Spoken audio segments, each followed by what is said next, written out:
얘야, 너 오늘은 일찍 들어왔구나. 네, 어머니. 드릴 말씀이 있는데 지금은 괜찮으세요? 괜찮다. 사람 사는 게 다 그렇지. 그런데 네 입, 아냐, 말 말자. 무슨 얘기예요, 어머니? 며칠째 집안 분위기가 이상해요. 저를 그렇게 보지 않으셔도 돼요. 저는 숨긴 게 없습니다. 그럼 이건 뭐지? 잠바 속 립스틱. 세상에, 난 더는 모르겠다. 립스틱이요? 아버지 잠바에서요? 그게 왜 거기서 어머니, 제게 왜 부엌의 전등이 미세하게 흔들리고 반찬 그릇이 닿는 소리가 얇게 울린다. 말끝마다 서로의 마음이 조금씩 부서지고 잠바에서 나온 작은 립스틱이 식탁 위에 보이지 않는 그림자를 들이운다. 잠바 속 립스틱, 그 하나의 향이 왜 이 집을 이렇게 흔드는 걸까? 그날 밤 나는 과연 무엇을 믿어야 했을까? 매일 하루 2편 새로운 이야기를 전해드립니다. 구독하고 함께하세요. 장례를 치르고 난 뒤 집안은 한동안 물이 빠진 논처럼 고요했습니다. 벽에 걸린 시계만이 또각또각 소리를 냈지요. 저는 검은 잠바를 접어 상자에 넣으려다가 주머니 속 단단한 감촉에 손을 멈췄습니다.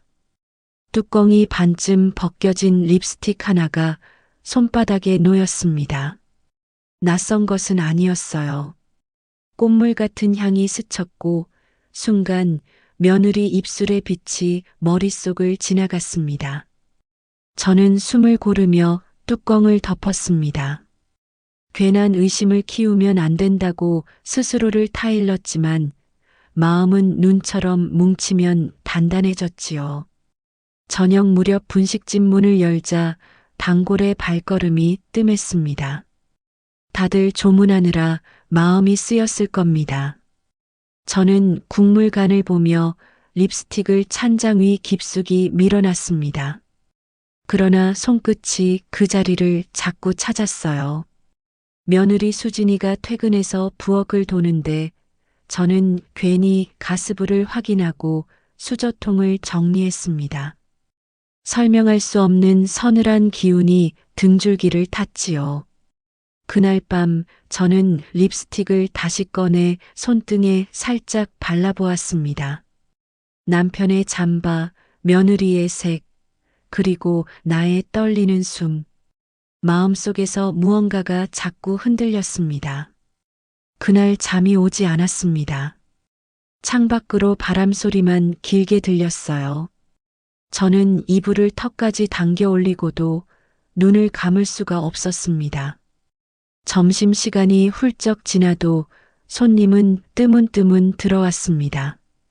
파출소장 오명수 씨가 문을 열고 들어오며 모자를 벗었어요. 소장님은 늘 낮은 목소리였습니다. 사모님, 속 좀 나아지셨습니까? 저는 웃으며 대답했습니다. 그저 숨만 붙였지요.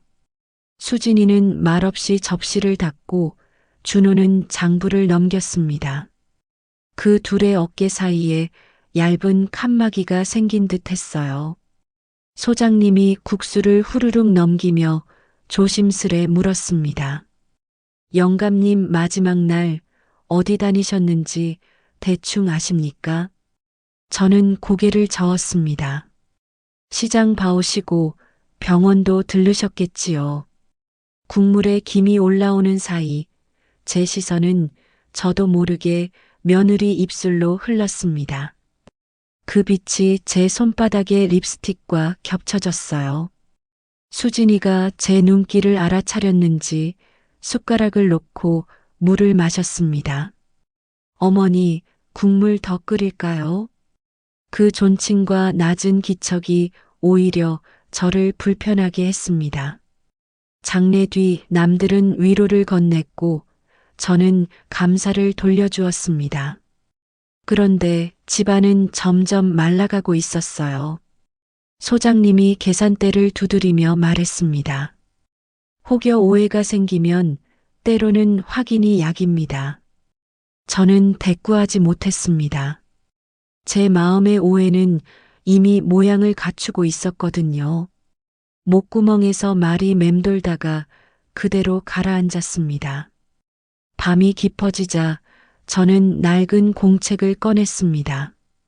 재봉을 하던 버릇처럼 저는 모든 것을 목록으로 적었습니다.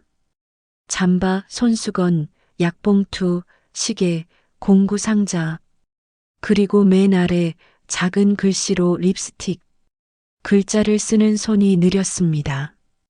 제가 쓴 글자가 저를 꾸짖는 것 같았어요. 펜을 놓았다가 다시 들었습니다. 종이 위에 잉크가 번지는 것을 가만히 지켜봤지요.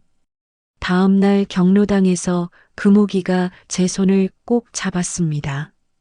부님 씨, 마음 약해지면 남눈이 더 무거워. 저는 고개를 끄덕였지만 입안에서 말이 굳었습니다. 조심스럽게 물었어요. 남자 옷에서 립스틱이 나오면 금옥이가 눈을 가늘게 떴습니다. 사람 일 모르는 거지. 혀는 칼보다 빠르다더니 그 말은 제 마음에 기름을 한 숟갈 끼얹었습니다. 시장 골목의 바람은 짭짤했고 소문은 바람보다 먼저 달렸지요. 수진이가 가게로 와서 밑반찬을 정리하는데 저는 그 등 뒤의 침묵을 견딜 수 없었습니다. 집에 돌아와 공책에 동그라미를 크게 그렸습니다. 립스틱, 그리고 물음표. 동그라미 안쪽에 제 마음이 갇힌 듯 했어요. 그 밤 저는 공책을 덮지 못했습니다. 손가락으로 종이를 만지작거리다가 그대로 책상에 엎드렸습니다. 수진이가 야간 근무를 마치고 늦게 들어왔습니다. 부엌등만 켜둔 집은 조용했어요. 저는 물을 따르며 조심스레 불렀습니다. 수진아. 그 아이가 고개를 들었습니다. 저는 목이 메었으나 물었습니다. 이 립스틱 내 것이니? 수진이의 눈이 커졌다가 느리게 떨렸습니다. 아닙니다, 어머니. 저는 그런 색을 쓰지 않습니다. 목소리는 공손했고 손등엔 작은 붉은 점들이 있었습니다. 저는 더 묻지 못했어요.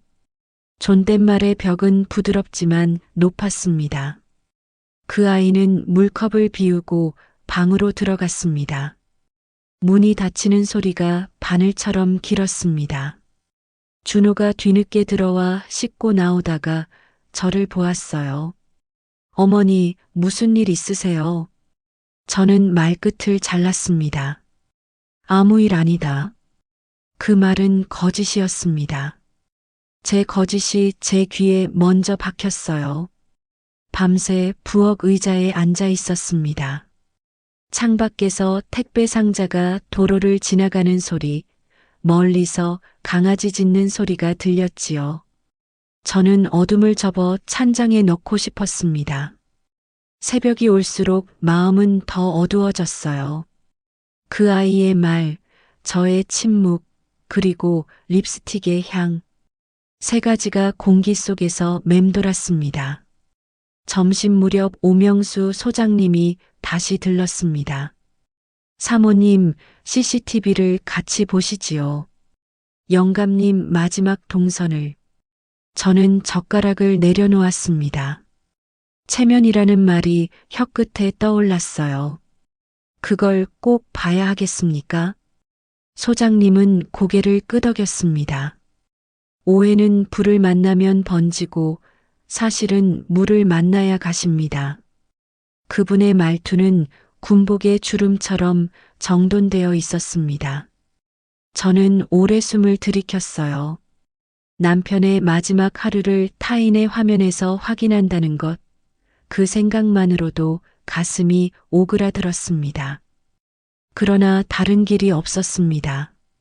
립스틱은 제 마음에서 자랐고 이웃의 입술로 번졌지요.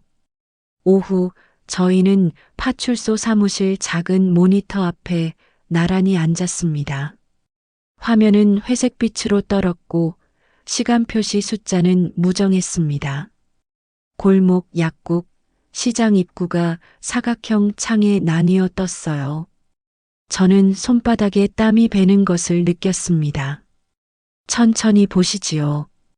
소장님이 말했지만 시간은 제 등 뒤에서 재촉했습니다. 며느리, 남편, 화면, 그리고 저. 네 개의 선이 한 점에서 만나려 하고 있었어요. 모니터 속에 남편이 보였습니다. 겨울 모자를 눌러쓰고 지팡이 없이 서 있었어요. 그이의 발걸음이 아직은 단단해 보였습니다. 곧 누군가가 옆에 서서 팔꿈치를 살짝 받쳤습니다. 짙은 코트를 입은 여인이었어요. 얼굴은 마스크에 가려 알아보기 어려웠습니다. 그 여인의 손에 작은 상자가 들려 있었고 약국 간판 불빛이 반짝였지요. 저는 무의식적으로 의자 앞끝으로 몸을 이동했습니다. 화면이 바뀌며 계산대 앞 모습이 나왔어요. 립스틱 케이스가 줄 위로 미끄러지듯 놓이고 남편이 지갑을 꺼내는 동작이 느릿하게 이어졌습니다. 소장님이 영상을 멈췄습니다. 여기서 더 확대하면 화질이 깨집니다. 저는 고개를 끄덕였지만 눈앞은 이미 모래처럼 흩어졌습니다. 여인의 손톱 끝이 붉은 듯 보였어요. 저는 가슴께를 움켜쥐었습니다. 그 사람이 말끝을 잇지 못했습니다. 돌아오는 길, 동네 골목의 담벼락들이 모두 저를 쳐다보는 것 같았어요. 바람이 코끝을 지나며 양냄새를 되살렸습니다. 집에 돌아와 립스틱을 다시 열어 향을 맡았습니다. 남편의 웃음과 며느리의 침묵이 한데 섞여 코끝을 찔렀어요. 숨을 들이킬 때마다 가슴이 조여들었습니다. 다음 날 시장에 나가 멸치를 사고 돌아서는데 뒷골목에서 낮은 속삭임이 들렸습니다. 부님 씨 영감, 젊은 여자 손잡고 다녔다더라. 말은 짧았고 상상은 길었습니다. 저는 발목이 잠깐 휘청했어요. 대꾸하지 않고 지나쳤지만 말은 제 등을 따라붙었습니다. 가게 문을 열자 수진이가 묵묵히 상을 닦고 있었습니다. 그 아이의 눈밑 그림자가 어제보다 더 길었어요. 준호는 일부러 명세서를 오래 들여다보는 척했습니다. 저는 가스불을 세게 켰다가 줄였습니다. 김이 솟구치며 거울처럼 허공을 흐렸지요. 오후 들어 단골들이 웃으며 말했습니다. 국물 맛이 더 깊네요. 그 웃음 속엔 다른 질문이 섞여 있었습니다. 저는 대답 대신 반찬 접시에 참기름을 한 방울 더 둘렀어요. 밤 집으로 돌아와 립스틱을 쓰레기통 위에 올려두고 한참을 서 있었습니다. 버리면 끝나는가 아니면 시작되는가. 저는 다시 주워들었습니다. 주머니 깊숙한 곳으로 밀어넣고 불을 껐어요. 제 손가락에 묻은 향이 밤새 사라지지 않았습니다. 이불 속에서도 그 향이 따라왔지요. 어둑한 저녁, 수진이가 문을 밀고 들어왔습니다. 술 냄새가 희미하게 묻어 있었어요. 그 아이가 신발을 벗다 말고 벽에 손을 짚었습니다. 어머니, 잠깐 이야기해도 될까요? 저는 의자를 당겨 앉게 했습니다. 그 아이는 물을 벌컥 마시고 숨을 골랐어요. 전 억울해요. 어머니가 저를 그렇게 보실 줄 몰랐어요. 그 말 끝이 흔들렸습니다.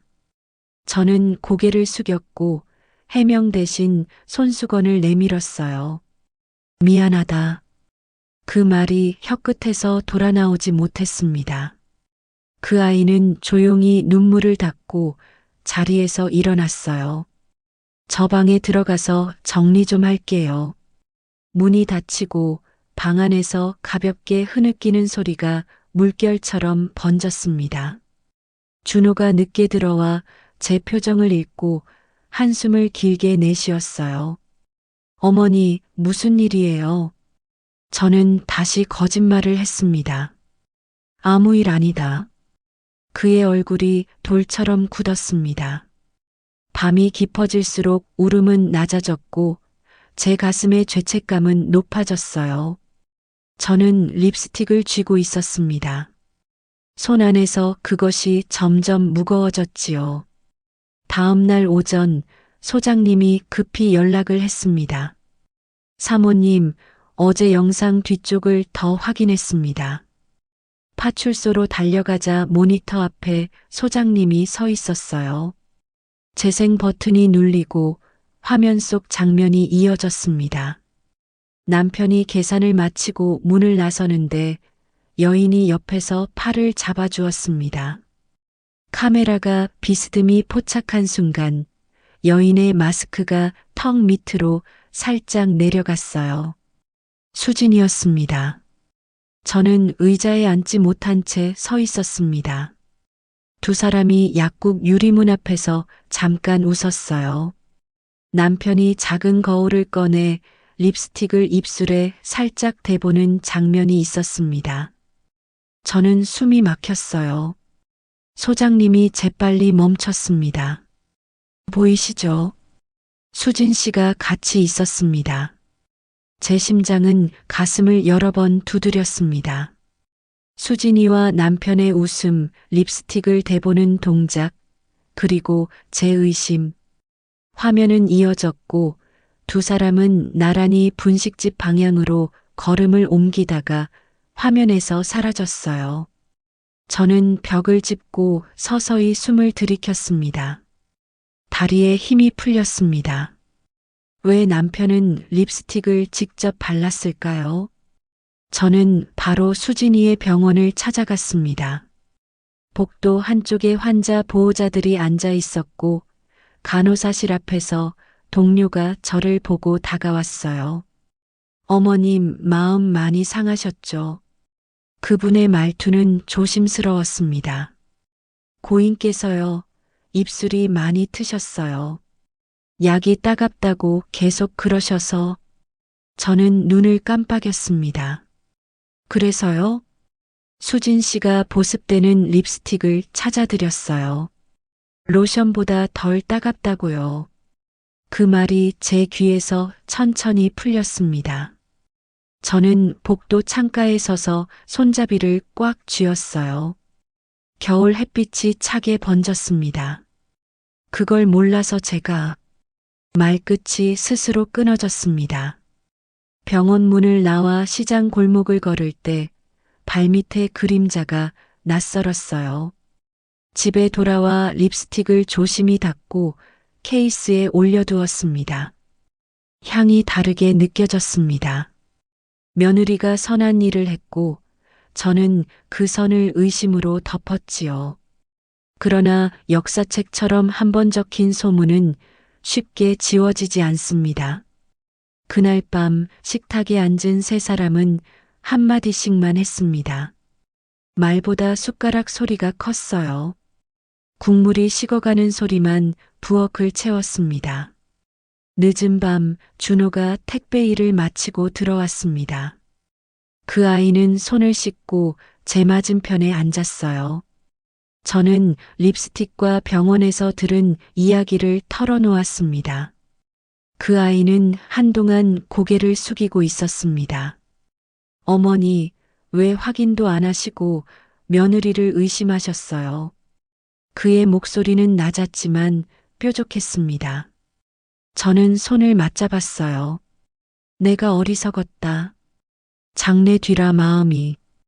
말은 변명처럼 들렸습니다. 그 아이는 한숨을 길게 내쉬었어요. 수진이가 방문을 열더니 작은 손수건을 가져와 식탁 위에 올려놓았습니다. 손수건 구석에 조심스러운 글씨로 립스틱으로 쓴 듯한 흔적이 있었습니다. 고맙습니다, 아버님.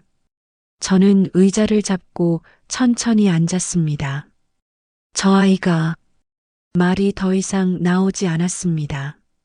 준호는 더 말하지 않았어요. 그의 어깨가 느리게 들썩였습니다. 부엌 불빛이 세 사람의 그림자를 세 줄로 길게 느렸지요. 제 침묵이 가장 길었습니다. 이 집에 가장 오래된 사람인 제가 가장 늦게 배우고 있었습니다. 다음 날 오명수 소장님과 경로당 어르신들이 가게를 채웠습니다. 부님 씨, 사람 사는데 실수 없는 이가 어디 있나? 금옥이가 제 손을 덥석 잡았습니다. 따뜻한 체온이 제 손등 주름 깊은 곳까지 전해졌어요. 소장님은 단정한 제복 소매를 정리하며 말했습니다. 소문은 우리가 걷어드리겠습니다. 사실을 말하면 됩니다. 저는 고개 숙여 인사했습니다. 수진이가 앞치마를 메고 주방으로 들어왔다가 멈칫했어요. 공기가 조금 부드러워졌지만 그 아이의 눈가에 남은 경계는 쉽게 지워지지 않았습니다. 그 아이가 조용히 입을 열었습니다. 어머니, 제가 이 동네에서 계속 일할 수 있을지 모르겠어요. 저는 급히 고개를 들었습니다. 그만두겠다니 왜 그러니? 그 아이는 짧게 웃었어요. 제가 잘해도 말이. 금옥이가 말했습니다. 말은 물결이라네. 같이 젖자고. 저는 립스틱을 꺼내 그 아이 손에 쥐어주었습니다. 이건 내 마음의 증거다. 내가 지켜야 했다. 그 아이의 눈이 젖었습니다. 저는 오래 묵은 숨을 내쉬었어요. 가슴이 조금 가벼워졌습니다. 새벽 4시 잠이 오지 않아 부엌 불을 켰습니다. 찬장에서 남편 잠바를 꺼내 안쪽 주머니를 더듬다 얇은 종이가 손끝에 걸렸어요. 구겨진 편지였습니다. 앞면엔 부님에게라고 적혀 있었습니다. 저는 의자를 끌어와 앉아 천천히 펼쳤어요. 글씨는 크고 떨렸습니다. 립스틱을 샀네. 말로 사랑한다고 하기가 작고 쑥스러워서 숨이 막혀 잠시 눈을 감았습니다. 다음 줄을 읽었어요. 수진이 같이 골라줬어. 고마운 며느리네. 입술이 갈라져 피가 나서 부끄럽지만 같이 가달라 했지. 글씨 사이사이에 작은 얼룩이 있었습니다. 아마도 약국 앞에서 맞은 겨울 바람 때문이었을까요? 편지 끝엔 이렇게 적혀 있었습니다. 부님아, 내 말이 부족했지. 고맙다. 저는 편지를 접은 뒤 다시 폈습니다. 종이의 주름마다 남편의 기침 소리가 껴있는 것 같았어요. 동이 텄습니다. 부엌 창으로 새벽빛이 스며들었지요. 저는 립스틱을 올려놓고 두 손을 모았습니다. 당신, 내가 이제 알았네. 내가 지켜야 할 건 체면이 아니라 사람이었네. 목소리가 떨렸습니다. 눈물이 턱 끝에 고였다가 떨어졌어요. 오전 소장님이 전화를 걸어왔습니다. 사모님 약봉투를 정리하다 보니 봉투 안쪽에 작은 봉투가 하나 더 있었습니다. 파출소에 들르니 소장님이 반듯한 서류 봉투를 내밀었습니다. 봉투 속엔 짧은 문장이 적힌 유언장이 있었어요. 부님과 수진 서로를 믿어주길. 내 말 없는 사랑을 너희가 대신 말해주길. 글은 많지 않았지만 기둥처럼 단단했습니다. 저는 자리에서 일어나 벽을 바라보았어요. 눈물이 흘렀습니다. 수진이가 파출소 문을 조심스레 열고 들어와 옆에 섰습니다. 그 아이가 떨리는 목소리로 말했어요. 어머니, 죄송합니다. 제가 미리 말씀드렸어야 했는데 선을 지킨다고 침묵이 예의인 줄만 알았어요. 저는 고개를 저었습니다. 아니다. 어른인 내가 먼저 물어봤어야 했다. 소장님은 말없이 창밖을 보았어요. 겨울 햇빛이 흰길을 반사하며 반짝였습니다. 저는 유언장을 접어 품에 넣었어요. 남편의 마지막 부탁은 단순했고 그래서 무거웠습니다. 우리는 서로를 믿고 말 없는 사랑을 말로 이어야 했지요. 손끝이 차가웠습니다. 가슴은 뜨거웠어요. 가게 불을 다시 켰습니다. 불빛은 오래된 기름때까지 따뜻하게 데웠어요. 수진이가 김밥을 말고 준호가 그릇을 정리했습니다. 저는 멸치 국물에 대파를 넉넉히 넣고 간을 맞췄지요. 점심 무렵 소장님이 들어와 의자에 앉았습니다. 오늘은 국물 향이 다릅니다. 저는 웃었습니다. 말 없는 사랑을 조금 넣었지요. 벽 한가운데 작은 액자를 걸었습니다. 액자 속에는 립스틱이 투명 케이스에 담겨 있었고 그 아래 글씨로 당신의 말 없는 사랑이라고 적었어요. 손님들이 하나둘 들어와 국물을 떠먹고 이야기를 조심스레 꺼냈습니다. 소문은 사실로 바뀌며 조용히 사라졌어요. 금오기가 들어와 액자를 보고 손뼉을 가볍게 쳤습니다. 이젠 향이 좋네. 저는 고개를 끄덕였습니다. 식탁에 둘러앉은 우리는 짧게만 말했어요. 맛있네. 고맙습니다. 천천히 드세요. 말은 짧았지만 마음은 길었습니다. 저는 남편의 빈자리를 빈자리로만 남겨두지 않기로 했어요. 우리 셋의 식탁은 이제 조금 더 넓어졌습니다. 국물에서 피어오르는 김이 창가로 흘렀습니다. 햇빛이 김을 통과하며 무지개 빛으로 번졌어요. 수진이가 저를 보며 살짝 웃었습니다. 준호가 물을 따라 주었지요. 잔향이 오래 머물렀습니다. 봄이 오고 벚꽃이 골목을 밝히자 가게 앞도 환해졌습니다. 오전 햇빛이 맑게 들어올 때 저는 액자 유리를 닦았어요. 립스틱은 여전히 붉었고 향은 한결 잔잔했습니다. 수진이는 인근 간호센터에 새로 출근하기 시작했습니다. 그 아이의 발걸음은 여전히 조용했지만 눈빛은 어둡지 않았어요. 준호는 야간을 줄이고 저녁 식사를 함께 했습니다. 세 사람이 마주 앉아 밥을 먹을 때 저는 한 번씩 창밖 벚꽃을 바라보았습니다. 벚꽃잎 한 장이 실내로 날아와 접시 가장자리에 내려앉기도 했어요. 분홍빛이 하얗게 스며들었지요. 손님 하나가 액자 앞에서 물었습니다.